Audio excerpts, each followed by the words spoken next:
Peter, thank you so much for coming on the Easy Pray podcast today.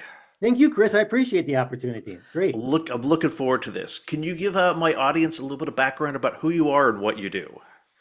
Well, I spent a 23-year career with the Central Intelligence Agency. Most of that time, 20 years, were directly overseas, working in a variety of countries, based in a number of countries, and also traveling to a number of other countries. And I think before we started the show, we were talking a little bit about my, how I got in and everything. But there was a little bit of an anecdote that's kind of funny because I worked most of my career under deep cover, so it wasn't like people knew, even in my family knew who I was working for. Only my wife, when initially I was recruited.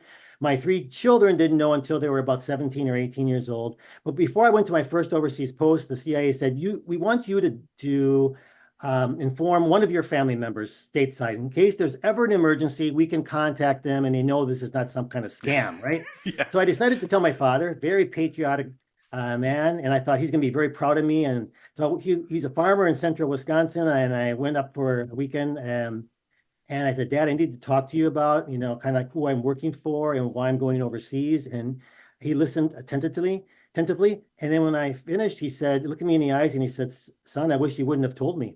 And don't tell your mother.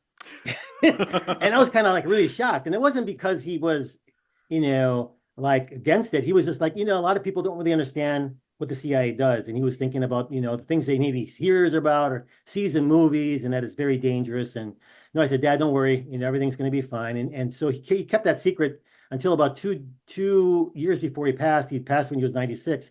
And then he began to tell my siblings. And my siblings said, Peter working for the CIA, Dad is losing it.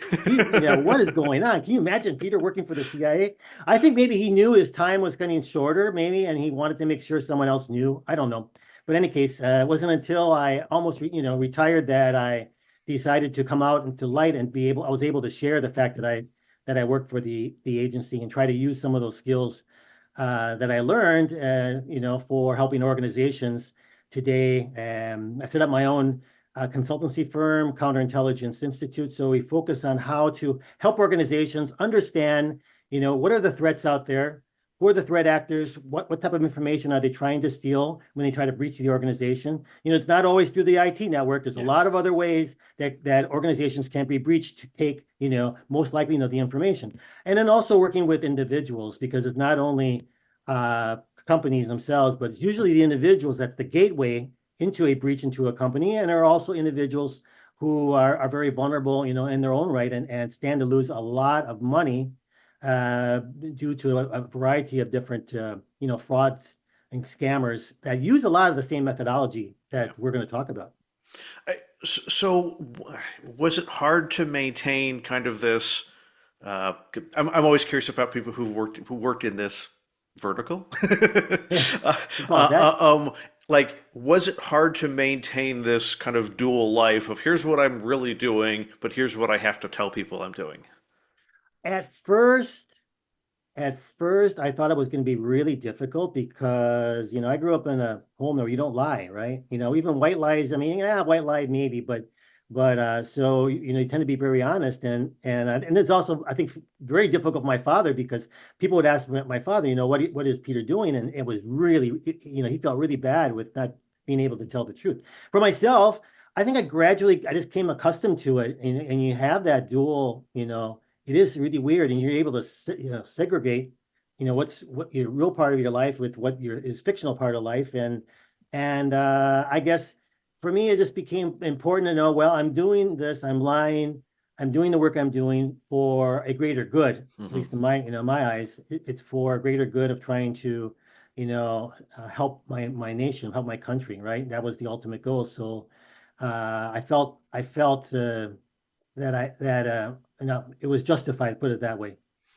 Yeah, I've always wondered that I had interviewed John McAfee before he passed away, Yes. and one of the things that he said was the hardest thing for him is having, well, he was also on the run, so a little different situation, but that he just felt bad about how having to consistently lie to friends and family, and that was something that he hadn't expected as being one of the challenges of that.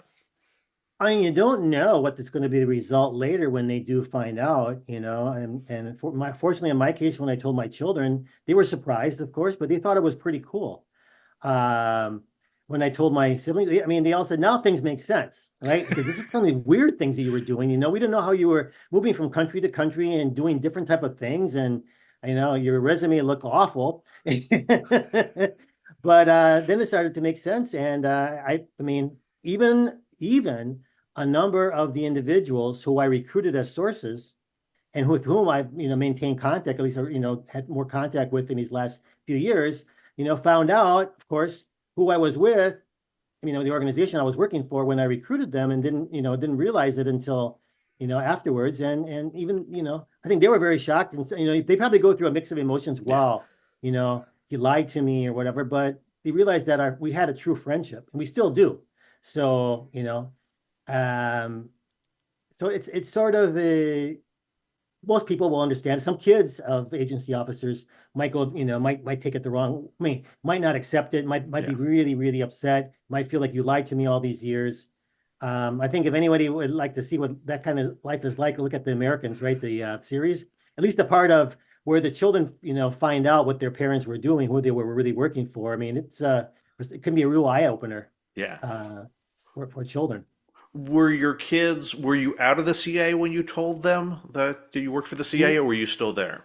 I was still there, but it was getting to the point where my eldest were, I think, 16 and 14, and we usually would come back to the States for physicals and other things, but not in the Washington area.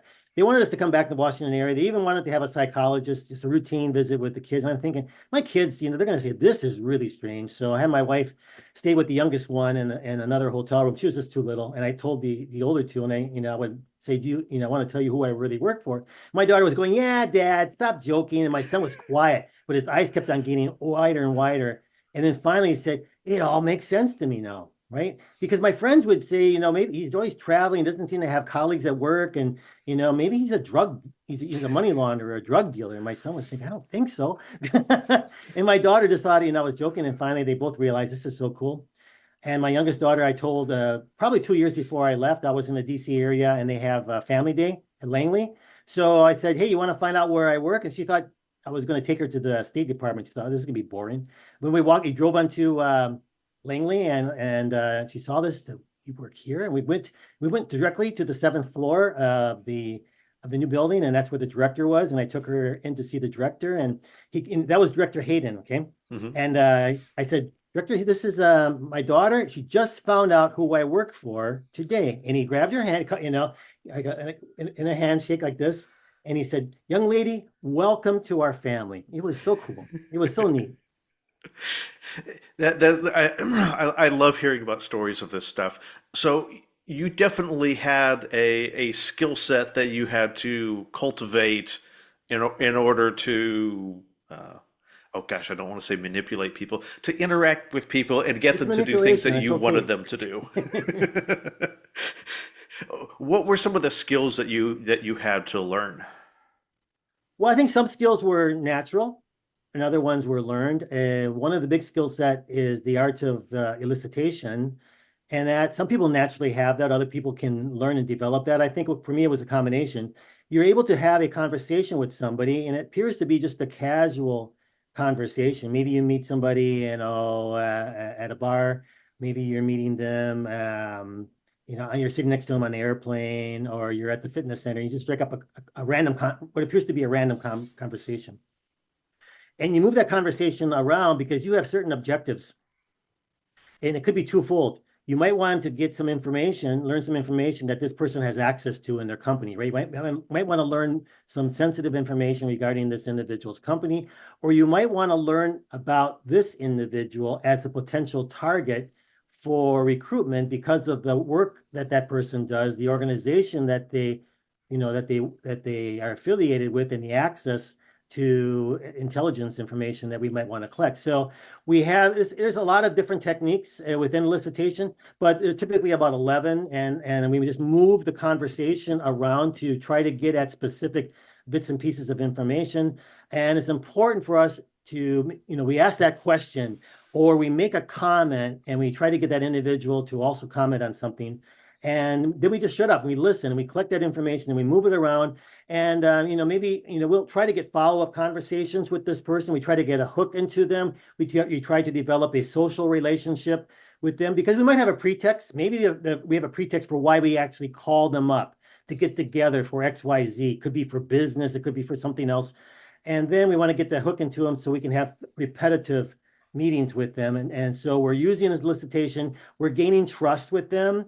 It's very important. This is one of the key things is building that trust, because the more trust they place in us, and I found so many cases that they'll count us within their close circle of friends, because we usually have in a lot of societies, there's differences in how trust is okay to say, conceived. Hmm. Here in America, everybody seems to trust everybody, and we can talk more about that later, but that's a vulnerability. In other countries, there's circles of trust. Your trust maybe is your really close, family members, maybe out to your cousins and aunts and uncles, and then the people you went to school with since kindergarten. That's your circle of trust. People outside that circle, you don't automatically trust them. In fact, in some places, that's fair game to take advantage of those people Hmm. because it's outside of your tribe, let's say. So for me, gaining that trust to the point of I think when I decided that it was the appropriate time to make a recruitment pitch with the individuals that I had, I knew that they were going to accept agreement to undertake, what I was going to ask of them. And one of those key things was that they fully trusted me. They fully trusted what I was telling them. They fully trusted that I would, do everything I could to protect them and our relationship. And I never had anyone turn me down, put it this way. I was I about mean, to and say, that's kind of amazing. And I'm not bragging, but I think it's really, it's because of that relationship. And so we could look at, a relationship of maybe 6 months to maybe a year or more, depending upon, maybe the cultural norms of the individual that you're dealing with, because in some societies it's much longer period of cultivation. I was going to say, it's like a lawyer. Lawyers never ask questions that they don't know the answer to.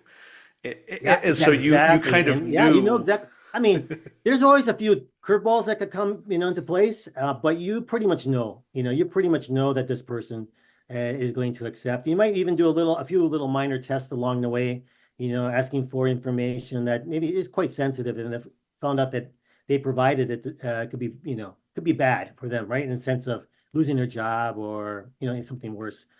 So you do this test along the way, and you feel pretty confident that they're going to accept. What are some of the kind of conceptual questions that you would ask to test the level of trust that the person has in you?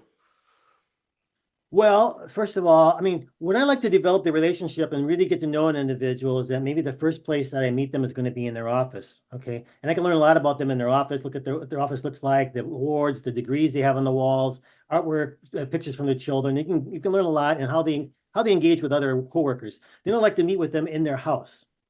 Right. Yeah. See, if they're married, maybe meet their spouse, a partner, get to see their children, kind of like learn a little more about their social economic status. And then almost all that remaining time is one-on-one with them, away from the office, away from work, where they can tell me a lot of things that they can't confide to anybody at the workplace, or they can't really confide to their spouse, right? But I can become one of their best friends, and little by little, I try to learn as much as possible. I need to confirm that they have the access to the information that I believe they have. So I start asking them questions, sensitive questions, and maybe even asking them to bring me something, maybe a document or something. And so little by little, while they do that, to please me and to also show that, yeah, I got this. And I want to be able to say, I need this for XYZ. This can also help me, right? And maybe I'm sharing this with somebody, but don't worry, this is very, very closely held, and no one's going to find out that you gave it to me.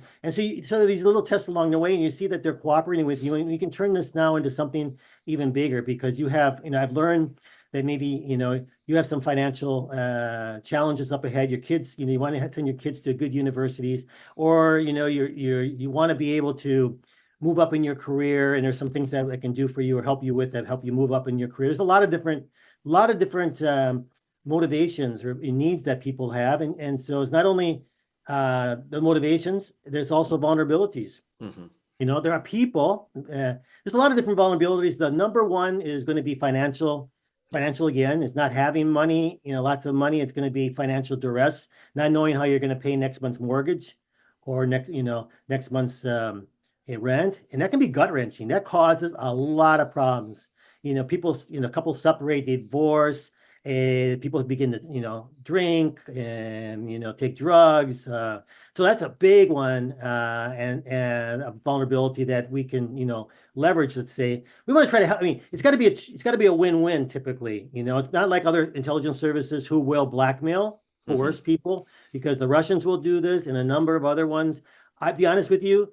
I mean, I can say never, ever, ever happen in the CIA, but I've never seen it happen, and it's never been part of my operations. It's always a win-win. We want to ensure that that person's getting the need that's being met, and they're providing us with information that's meeting our need. But a few of these other, vulnerabilities that are interesting are revenge.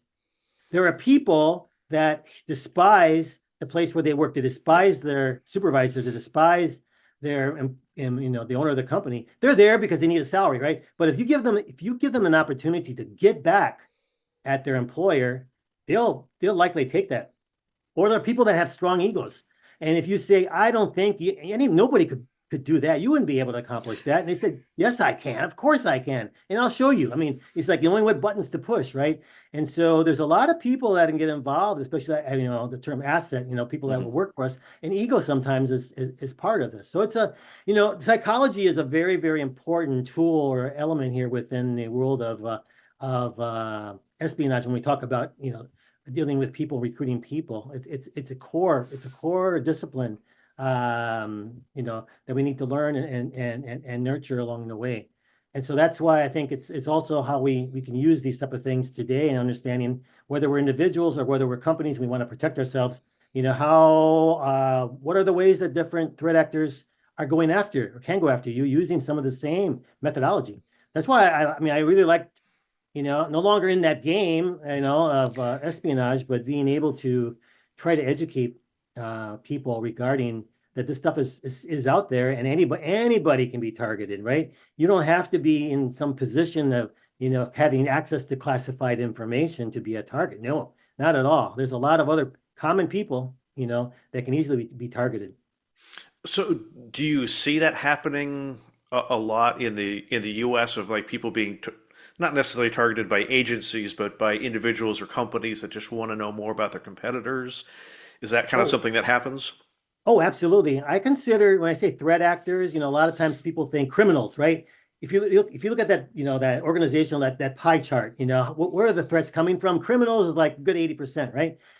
Yes and no. I mean, it's true that the majority of them come from criminal groups, but we don't even know really, because a lot of these criminal groups are also working in tandem with intelligence services. There are intelligence services that will use criminal groups to conduct operations and try to hide the attribution of the intelligence service. There are some of these criminal groups actually have individuals who were former intelligence officers for the KGB and other, and the Chinese and other services. So there's a lot of, it's gray. It's not black and white. So there's criminal groups, of course, be the largest. Intelligence services are huge. We can look at pretty much anyone, the services, but let me just take, two quick ones, like let's take ransomware. People think it's criminal groups. By far, criminal groups are heavily involved in that, but the number one, group involved in ransomware is the North Korean intelligence services, the number one, all right? The Chinese are very active in espionage and targeting individuals. And there were 4 major breaches. Some of your listeners probably are aware of them, others not. I mean, they've been acknowledged by the U.S. government as being conducted by the Chinese intelligence services. These are the OPM, the Anthem, the Marriott, and the Equifax. These happened all between the years 2014 to 2015. And why do we think that, this was not a criminal group? First of all, when a criminal group typically breaches an organization, and they were going to put up that information, they're going to sell it. It might be in the dark web. But with these particular 4 breaches, these were not disclosed in the dark web. It means that information is being held for some other reason. And it was the United States government that confirmed that it was the Chinese. Now just think about this. Think about the OPM, the Office of Personnel Management. It basically is the clearinghouse, or the repository of information that's collected when background investigations are conducted prior to issuing a clearance to a U.S. citizen to give them access to classified information. So there were almost 22 million individuals who had clearances that had their information sucked up by the Chinese during this breach. And that includes, this is like it's an amazing amount of information. I mean, everything you can imagine, information that even your spouse does not know about. I mean, the good, the bad, and ugly, everything that's there, to include even some biometrics, fingerprints, right?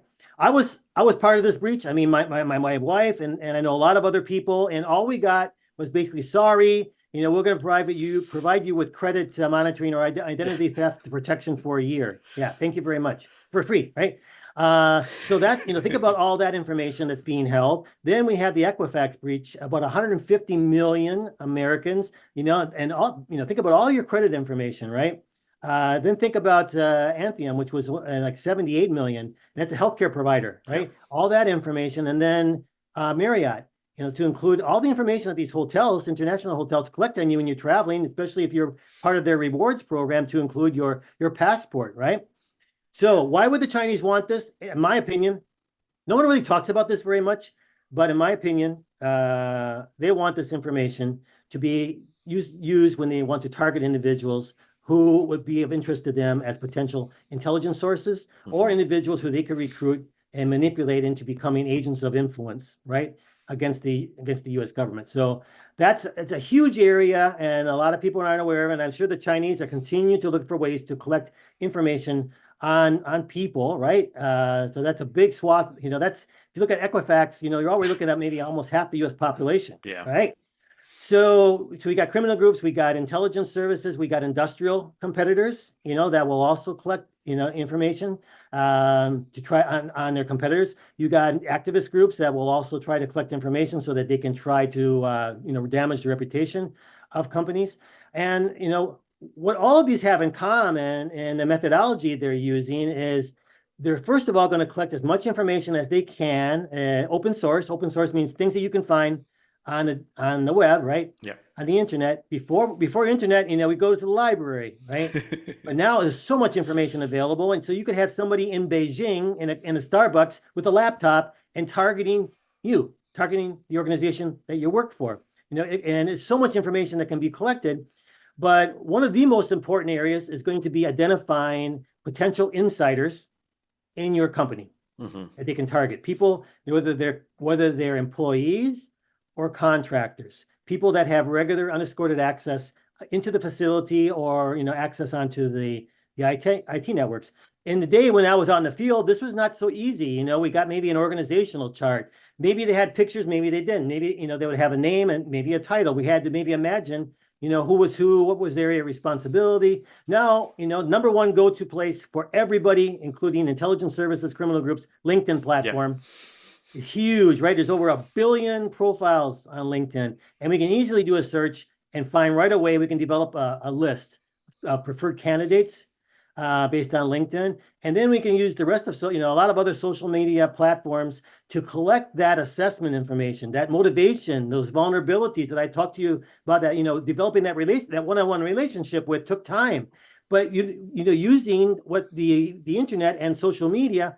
A lot of that information now can be just collected over the internet without even exposing ourselves as the threat actor, right? We can sit behind that terminal and we can collect this information, and then we can use that information for actually targeting individuals. Now think about, you can imagine what LinkedIn can provide you with your academic and professional work background, where you went, maybe some of the insight into your career progression and where you want to go, your influencers, your volunteer work, right? What are your passions outside of the workplace?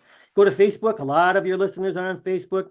Your hobbies, interests, your favorite sports teams, your favorite concerts, your favorite books, where have you traveled to? Who did you travel with? Where are you planning to travel in the future? Pictures are worth 1,000 words. We can learn about your social economic status. We can learn, about your family, your close contacts, your friends. And then you go on to Twitter, X, right? That can get into your head. What are you thinking about? What are things that that motivate you? It's your ideology, religious convictions. What are your pet peeves, right? Then I can move on to Instagram. Think about all these people that when they go out to a restaurant, the waiter's bringing the food or the waitress, and before eating it, they got to take a picture of it, and they got to upload it to the internet, right? To Instagram. And there are people in the gym, and out working out in the gyms and taking pictures of them working out and showing how buff they are. And you get the point. Yeah. So we get to learn about their pattern of life through Instagram. Where are they going on a regular basis that's not to their work and back home? Because why is this important? In addition to learning about some of their interests, we can learn where can we bump into them. Yeah. Accidentally bump into them and start up this conversation and develop a relationship with them if we want to, right? So that's important. So yeah, we can learn a lot about these things through these social media platforms. And then think about this. There's a lot of different things I can learn about a company.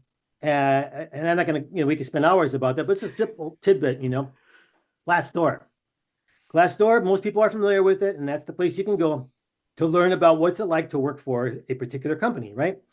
People will comment, current or past employees, whether they liked it. This company was the greatest thing. They treat you well, lots of opportunities, or this place sucks, right? They run you through the mill here. The management is not transparent. Everybody thinks, about themselves, and this is terrible. So that provides us sort of with a compass, a bit of a pulse of what's the morale within a company. Are people happy?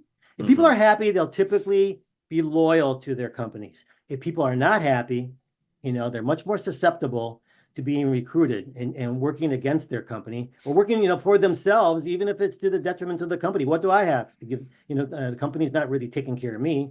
Now it's my turn, right? So we can learn a lot about these bits and pieces through this different, information that we can gather to then develop a number of different types of approaches to an individual, right? And I think when we talk about, social engineering, and we had this conversation earlier. A lot of people use social engineering as defining sort of like what is the, what are we talking about? It's sort of like social engineering as individual. I like to use the term human hacking because actually, in essence, it's the same. It's a little bit more visual. You're hacking into someone's mind and getting to know how that mind works and how we might be able to, and I'll use the term manipulate that person, right? To undertake the objectives that I want to, to accomplish. So today I look at human hacking or social engineering can be conducted through 5 different communication channels. Okay, we have email. People think of email as phishing, right? We have text messaging, which is the same thing because there are links that can be clicked on, that can be malicious, or there can be attachments even in that text message. So we got the links that we shouldn't be clicking on. We got the attachments that maybe we shouldn't be open, and those can be delivered whether it's an email or a text. And those can be, those can be these hundreds and hundreds and hundreds of emails that go out, or it can be spear phishing, meaning you're targeting one specific individual. Yeah. And if I've gone through this assessment of an individual that maybe, it takes me a few hours to do based on what's out there, I can conduct a spear phishing and craft that one message, that one individual, and have almost 90% certainty that they're going to take the bait, no pun intended. So we got phishing, we got smishing, which is text messaging. Then we got vishing, which is the telephone. Yep. Right. Hue is very, very powerful. Okay, because we as social engineers, human hackers, can pretend to be whoever we want to be, and when we connect with that person, it's amazing what we can do as far as we can be live monitoring how they're reacting to something that we're saying. We're using a pretext. We studied them, and we use the pretext where we believe that's going to work with them. We can use spoof calling technology, which is available to anybody, right? To make that look like a telephone call that's coming in from somebody that they might know, or an organization that they might trust, right? Or maybe coming in from a vendor that they might do business with. So, and in addition to that, then even with AI now, we can even clone the voice. So that's a tremendous, powerful tool. And it's 2 different things that you being on the phone might be to collect additional targeting information to be used for the attack, or it might be actually to conduct an attack, to getting somebody to disclose very sensitive information, or maybe doing something online that compromises the IT network, or even let's say just issuing an access pass to somebody who's a threat actor who shouldn't have access to a particular part of the facility, and all of a sudden there's an access pass waiting for them when they arrive at the company. Or maybe it's issuing a wire transfer, right? This is big too. to someone who's not authorized, who has made it appear that this company's paying one of their vendors. In fact, they're not paying a vendor and they're paying somebody else. And once that money is gone, and there's so many examples of that, right? Yeah. And the amounts of money is even greater. Then we have what still works very, very well today are these face-to-face attacks where the social engineer will bump somebody and develop that personal relationship with them and get them to undertake something that's going to breach, the network. Let me give you, if I may, a very simple example. This is such a simple example. It has been used for years. I've used it. It's been used by intelligence services. It's been used by criminal groups, and it's continued to be used. And just think this through, how easy this is, okay? Someone, human hacker, will call a target, and they will pretend to be an executive recruiter, okay? A headhunter. And this scenario happens a lot, even legitimate scenarios where somebody will call from saying they're executive recruiter, and they have a client. They're looking to fill that position for this client, and they believe, having looked at the resume of this individual and or their LinkedIn profile, that they would be a strong, possibility, good fit for this client. Say, throw out a few things that kind of like gets the hook, pick in, like this title is higher. Yeah. Their currently title is the salary is much larger and greater responsibility. So even if someone was not looking for a change in job, wow, you perked my, what do I have to lose just to get together with this person, for an interview over coffee or over lunch, so a lot of people will accept that. Okay, we'll get together. Of course, I don't want, to meet anybody in the office. I don't really want to tell anybody in my office that I'm going out for an interview, but get together. And so this person already knows that they're going to have to share some information about what they do, what their company does, and what, which is normal. So the executive recruiter, the human hacker will use this pretext, and they will use normal interview questions. But in addition to that, they will use elicitation, right? And so they will get a lot of information. And this could be easily a 45-minute hour, 2-hour meeting in interview. And at the end of that, the person feels very, it felt like a great meeting. They're looking forward to the results, and they maybe said, well, we might have to have a follow-on interview, depends how things go. And so eventually the human hacker will get back in touch with them. Hey, let's get together again. I have some news. Well, the news is, unfortunately, that opportunity fell through. Yep. But I have another one. What do you think about this? Once again, and it looked very, very interesting. And it's only there's a couple other people that are in the running for this. And during that meeting, they're getting more information. They're developing the trust in this. And then they get together again. Fell through. And which is not unusual. Once or twice. And then this time, this person they're feeling really bad because their ego's deflated. Didn't realize that this was going to be so difficult. But then the human hacker says, hey, you told me during one of our first meetings that someday you wanted to be an independent consultant in the industry, right? I think I found a perfect opportunity for you. You can stay in your current position with your salary, with your benefits, but I found an individual who could be a great client for you. And just it's a matter of getting together with them once a month and sharing information about the industry, because they work in the industry, and they really, they could really benefit from your insight. And so you could gain this experience, so that later on, if you want to do this full time, you already got this experience. You can make some really good money, on the side. It can be paid in cash or deposited to your account. You don't even have to declare it, What do you think? Is this something that could be of interest to you? And so it might even be where, instead of introducing them to somebody else, it could happen. You introduce them to another individual as part of this, this scheme. The human hacker, says, well, I'm actually doing some consulting for them as well. And what I can do is you can provide this information to me. We can continue to meet, and I'll pass that information on to them. And that's what they like. They kind of already trust us. And so we become the conduit between them and the ultimate client, let's say. They believe the information is going to, they might believe it's going to a company. They might believe it's coming to a U.S. company. They might believe it might be a false flag. It's going to even a company that's from another country. It could be going to the government. It's hardly ever going to the CIA, okay? And they don't realize that it's going to the CIA. They believe it's going to another organization that's going to benefit from that information, but at the same time, the individual is benefiting. They're gaining experience, they're gaining extra money. That eventually, they changes their lifestyle, they become dependent upon this, and this can go on for not just months. I've seen this go on for years, Wow. and companies are hemorrhaging.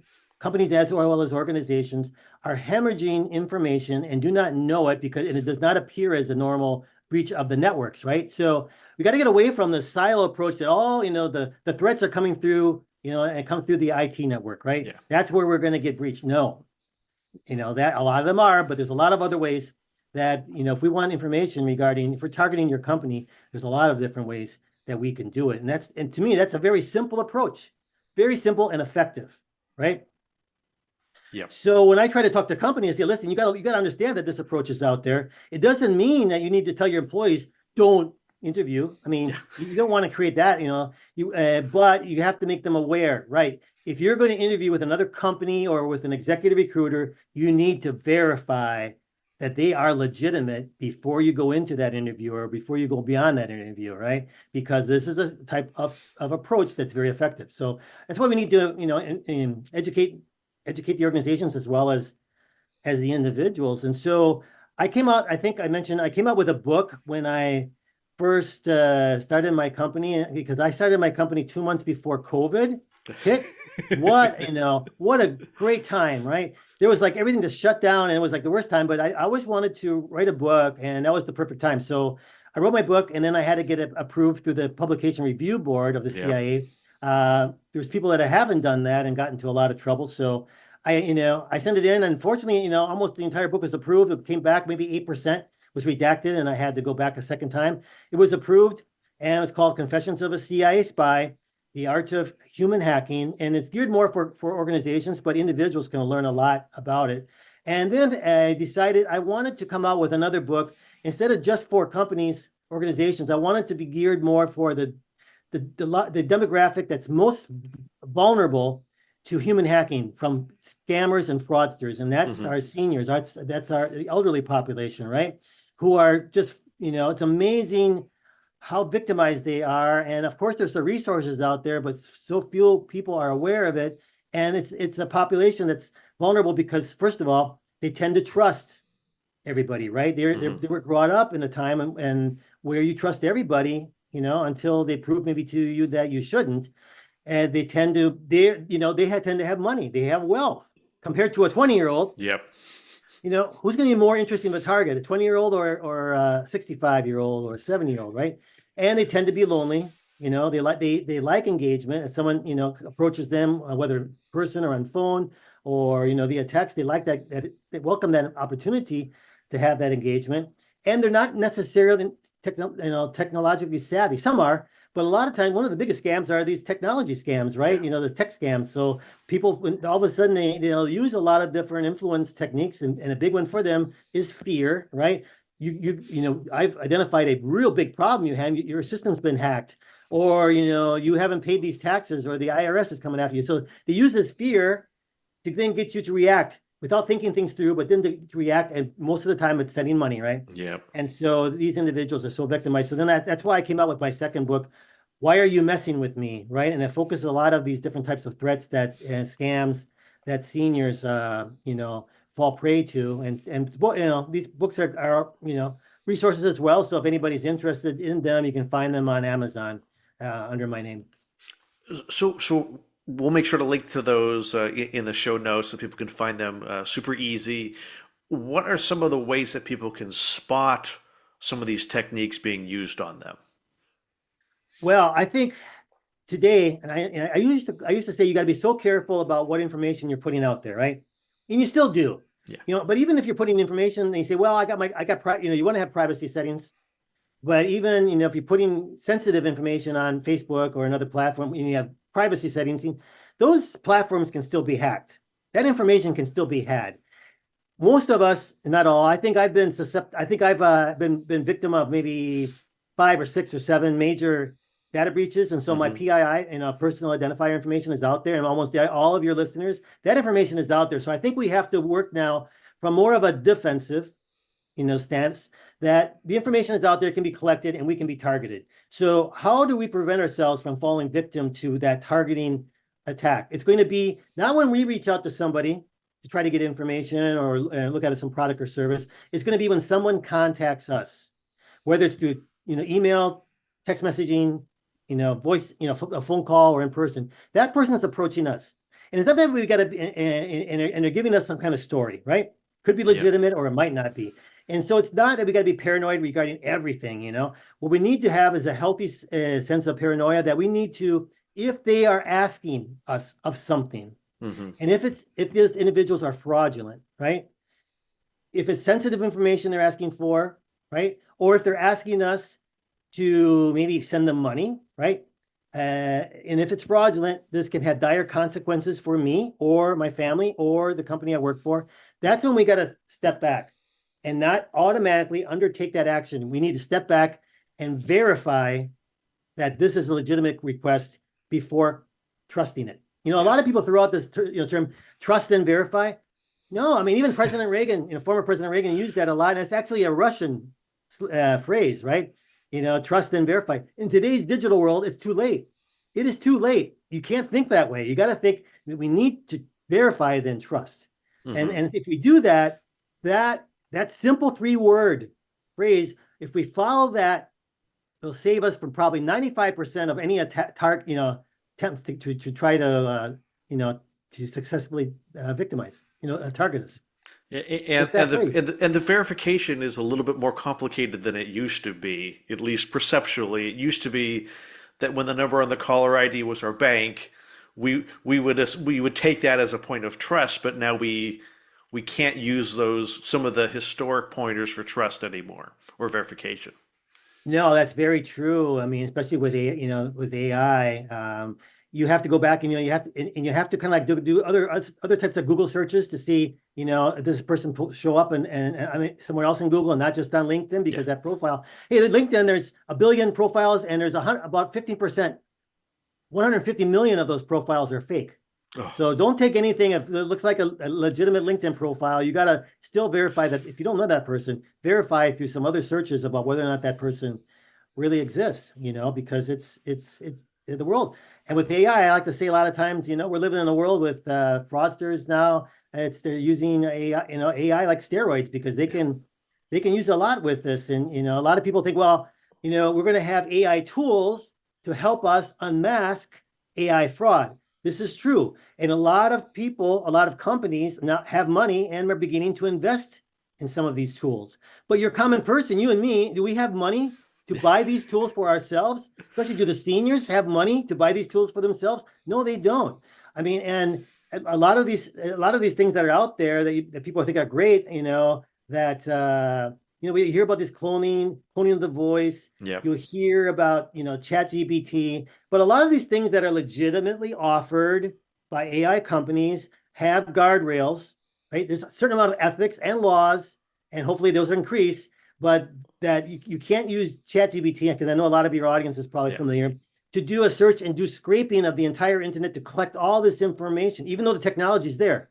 They take the guardrails off, they can scrape the internet and collect all this information, which, now instead of spending, hours and hours and hours trying to research your profile online and your, your especially your social media platform profiles, I can just scrape all this up. That's not allowed. But you take off those guardrails and you can do it. And on the dark web, there's a subscription service called Fraud GPT, which is just like Yeah. GPT without the guardrails. And so you can scrape the internet. You can use it to make perfect phishing emails or different types of things. That a lot of these people that are attacking us are also English is not their mother native tongue, and so a lot of times these previously to AI, a lot of these scammers, you would see maybe the grammar is not quite there. There was kind of thin, but now these things are really well worded. Yeah. They're really legitimate. So we got to be, concerned that these tools are a bunch, the capability, the technology is there to really use this against us, and we have to be smarter. And it's not only the AI tools that are going to help us, but we also have to be smarter in how we react to that incoming, request that we do something. Yeah. Verify, then trust. It used to be that you get an email from someone claiming to be the CEO of a Fortune 500 company, and they love your profile and they want to get to know you. but they can't put together two sentences in English. It's like, well, okay, Fortune 500 CEO probably has better English skills than that. Yeah, Those it's just issues are going to go. Those points of perception that we say, hey, something's wrong here. Those are going to start to go away on scams. I know. And see, they're hitting with these scams too. They study you and they know kind of like what your motivations are. And I get hit up. I mean, I think literally 15 times a day, whether it's emails or text messages or phone calls that I know are being, not all of them I'm saying are fraudsters, right? There's Yeah, some that maybe just trying to make a living, but there's different things that they've studied you in advance and they're trying to get a hook in you and hoping that what they're going to offer you. Like since I'm an author of 2 books right now, and especially a self-published author, I get hit all the time by these individuals that claim that they can really help put that book out there and get it on, yeah, bestseller list, and then I just start doing Google searches on those names of those companies or individuals, and you'll find other people that have been scammed by them, yeah, and they'll put something on there on Google. So that's why it's so important. Is one of the first things you should do is do a Google search of that name of that company or individual and scam and yeah. fraud. And if there's someone that's reported it, it'll pop up right away. And you'll find that probably in 90% of the cases, you're going to see, oh man, it's an easy way to be able to identify something as you don't want to go down that rabbit hole, right? Or it just doesn't exist. Exactly. Right. I've been able to, I mean, in my career, I impersonated a lot of different people, made a lot of things up. So I know how it's done, Yeah, and I know how you can fall victim to it. So this is my mission today. Really, is trying to help people understand this, and it's not getting better. It's getting worse yeah, because of technology. People are very complacent, and companies need to train their personnel. I think we're finally seeing more of that being talked about because before it was just technological solutions. And yeah. some of these technology companies say, don't waste your time trying to train people. It's not effective. And I think, gosh, how we got to this point where you cannot have faith that you cannot train your people, to be smarter. I think, I want to really get this point in because I get on a soapbox. I think the training paradigm in most companies is completely upside down because this is treated as compliance training. Hmm. It's once a year where you're going to watch these cheesy videos, and then you're multitasking, right? It's on demand. You watch the video, and then you come back and you take a test. And as long as you get 70% or above, you pass. If you don't get 70%, well, you can take it again and again. And eventually you're going to get your certificate. You turn that, you forward that to your supervisor. Your supervisor collects those and turns those over to his or her supervisor. And hey, we're 100% in compliance Yeah. for another year. What has the employees learned? They've only taken this training, most of them, because they need to comply or they'll lose their job. But have they found it valuable? Do they really understand why this is important? I think it should be sold to the personnel, not sold literally, but it should be perceived as a benefit for them. If they can learn how to protect themselves and their family from human hacking, especially from fraudsters trying to steal, their money or identity theft. If they understand how it's valuable to them, they see it as a benefit, it will naturally come back and they will use that in the workplace. So I think we need a total shift in how this training is conducted, not just only how it's conducted, by how it is perceived by the individuals who really can make it happen. That's a great point. I know many people who only do those things because they're obligated to do them, not because they're interested in learning how to protect themselves, because it's never pitched as this is going to help you, but it's always pitched as this is going to help the company. Yeah, and so often another thing is what we need are more testimonials from an individual side as well as organizations.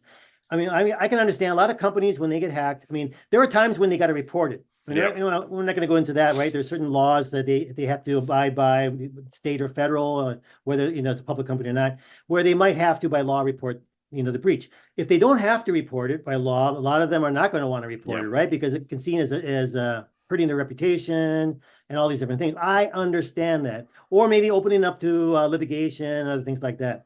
So a lot of companies won't report it, but so a lot of other companies are not learning about these, how these hacks have taken place, because if they would hear it because of testimonials by some of these companies, it could really have a major impact, as well as individuals who are are compromised, maybe who lost a lot of money, whether it's, seniors, especially seniors, but younger people as well, in their 30s and 40s. Uh, they don't tend to provide testimonials either because they're embarrassed, Yeah. right? And so and so these are not being reported. People don't have the benefit of learning. Hey, so they think, oh, it will never happen to me. But if they hear it happen to someone just like them, Yeah. and they hear these stories, that will also have a major impact. And I try to get testimonials. I like to put testimonials on my website. Not necessarily, we don't have to identify the individual, but sharing this is what happened to an individual and walking them through and this is how it happened. And these are, unfortunately, now the instead of having enough money to have a comfortable retirement, they're scratching by. They are now getting a part-time job and they're worrying about being able to pay their bills every month. It's Yeah. awful. Yeah, it absolutely is awful. I appreciate the effort that you're putting forth in this space, and I'm excited that so many more people are kind of entering this. Hey, I want to do something to help protect the public, to give people the tools that they need to protect themselves, protect their families. I super appreciate you doing that. If people want to find you online, where can they find you? Yes, virtually. They can find me virtually. And probably the number one place, the easiest one would be on LinkedIn. If you have LinkedIn, look me up there. There's a lot of information. Um, and don't worry, even if you want to connect with me, uh, I'll definitely do my little due diligence, but no problem. I'm welcome to connect with individuals and you can ask me questions and I'll respond. But also you can find me on my website, www.counterintelligence-institute.com. Those are the two easiest places to find me. I reside in Orlando, but I'd be happy if individuals are interested in me providing presentations. So your organization or your company or your association, I'm happy to do that, whether it's in person or virtually. So please reach out if you think I can share something that could be a benefit to you or your organization. I love to do this type of work. Awesome. Peter, thank you so much for coming on the podcast today. Thank you very much, Chris. I enjoyed it very much. Thank you.